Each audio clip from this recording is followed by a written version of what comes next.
melakukan bisnis. Sedikit pun saya nggak tidur. Saya pikir ilmu-ilmu yang separuh supaya dengar, separuh tidur itu, tapi insya Allah bermanfaat semuanya.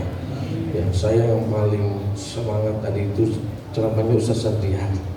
Ya, bukan ceramahnya yang luar biasa, sangat luar biasa, tapi ada satu hal rahasia, jangan dibilang sama orang Ustaz. Allahumma sholli ala Muhammad. Memuliakan Habib Ishaq dan juga menyenangkan adik ipar saya. Allahumma sholli ala Muhammad.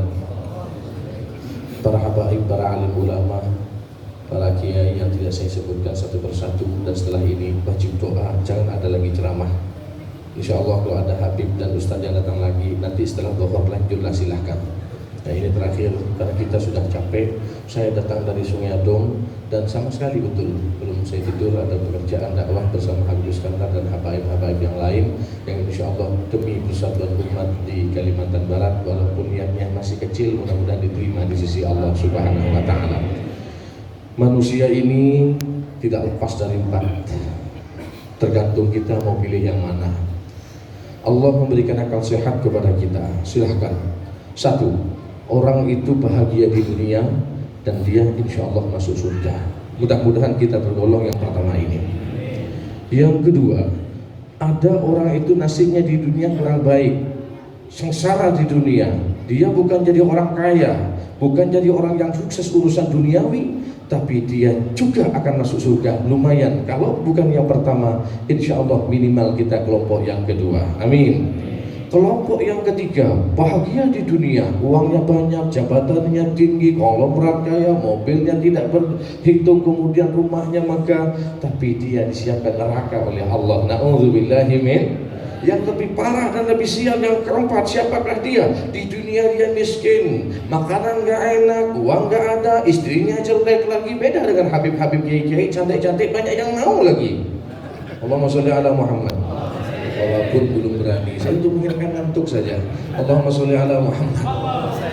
Yang keempat ini lebih sial para hadirin hadirat rahimakumullah, yaitu di dunia dia sengsara, di dunia dia miskin, di dunia capek, sholat nggak mau, ibadah nggak mau, berdakwah nggak mau, jihad nggak mau, hadir sholat Jumat nggak mau. Ya tentunya di akhirat dia akan masuk neraka. Ini yang lebih sial. Jangan pilih ketiga yang keempat. Insya Allah satu dawa, yaitu kalau bukan kita senang di dunia, bahagia di dunia, karena kita membaca Rabbana atina fid dunya hasanah wa fil akhirati hasanah wa qina adzabannar. Bahagia di dunia, bahagia di akhirat. Minimal yang kedua, katakan amin Allahumma amin. Caranya macam mana Habib? Jelas Allah Subhanahu wa Ta'ala yang berfirman, innal abrara lafi na'im wa innal fujara lafi jahim. Yang baik-baik tempatnya di surga, yang jahat-jahat tempatnya di neraka. Contoh untuk bisa menjadi orang baik dan bisa menjadi orang yang hebat dan dicintai oleh Allah Subhanahu wa Ta'ala, harus ada spirit, harus ada magnet, harus ada hal-hal yang menyemangati kita. Apa itu? Mahabbah, cinta. Shallu ala Nabi Muhammad. Cinta. Nggak mungkin kalau nggak cinta sama Nabi Muhammad. Mau orang yang 18 orang itu atau umur 18 tahun itu dibunuh sudah pasti. Tapi karena cinta hilang semuanya. Satu contoh, adik-adikku ataupun yang sebaya dengan saya, dulu sebelum kita mendapatkan istri kita, jangankan bapaknya yang berjambang dan berjenggot, hantu kita hantam kok. Betul atau betul?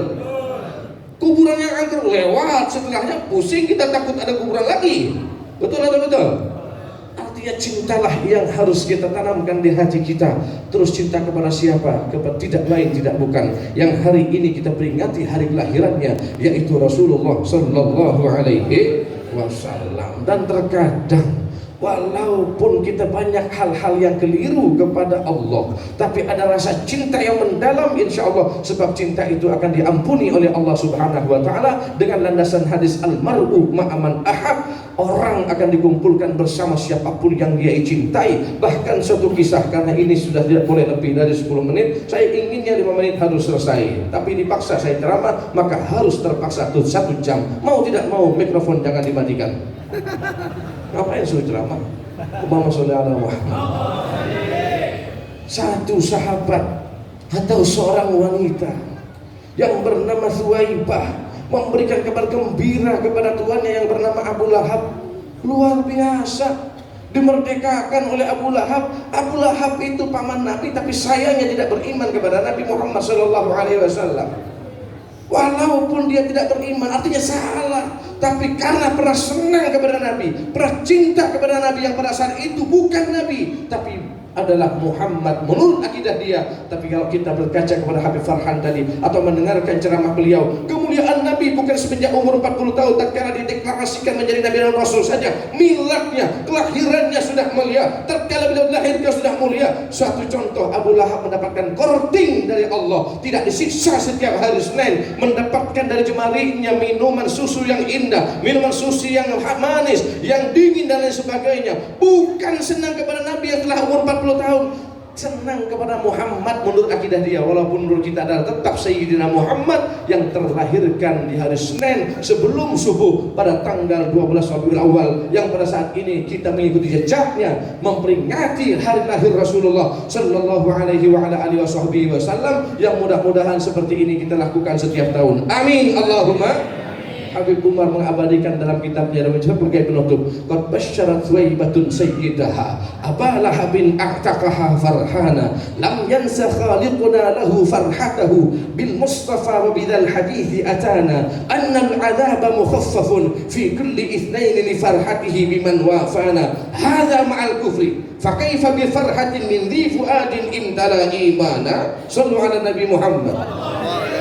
Sayyidah Thuwaibah, seorang budak, memberikan kabar gembira kepada tuannya yang bernama Abu Lahab tentang kelahiran keponakannya yang bernama Muhammad bin Abdullah. Abu Lahab bangga, betulkah berita itu wahai Thuwaibah? Iya wahai tuanku, kalau berita itu betul kau merdeka, karena aku mengidam-idamkan keponakanku yang terlahirkan adalah berjenis kelamin laki-laki yang diberi nama Muhammad ibn Abdullah. Ternyata betul dimerdekakan. Apa Allah tidak pernah lupa dengan kesenangan Abu Lahab? Setiap hari Senin ada riwayat hadis, walaupun riwayat hadis ini adalah ru'yah yang dimimpikan oleh sahabat saudaranya sendiri Sayyidina Abbas, bahwasanya setiap hari Senin Abu Lahab mendapatkan korting dan keringanan, mendapatkan susu dari jemarinya. Tak cara ditanya kenapa sebabnya Abu Lahab, karena aku di hari Senin pernah bangga, bahagia tentang kelahiran Nabi Muhammad sallallahu alaihi wasallam. Kata beliau, hadza ma'al kufri. Ini ceritanya orang kafir.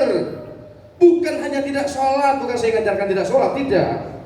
Bukan hanya maksiat, bukan. Hadza ma'al kufri fa kaifa bi farhatin min dhi fuadin imtala imana. Bagaimana lantas bagi kita yang cinta kepada Nabi Muhammad, subuh berjamaah, zuhur berjamaah, ratibul haddad ratibannya, sholawatan menjadi hobinya, cinta kepada keluarganya, cinta kepada tetangganya, cinta kepada orang-orang yang cinta kepada Rasulullah sallallahu alaihi wasallam. Maka kita yakin insyaallah berkat Nabi Muhammad kita semua tidak akan masuk neraka, kita semua akan masuk surga, dan siksa kubur jauh dan siksa api neraka tidak akan melekat kepada jasad kita. Itulah husnudzon kita kepada Allah. Amin Allahumma ihdinas siratal mustaqim. Assalamualaikum warahmatullahi wabarakatuh.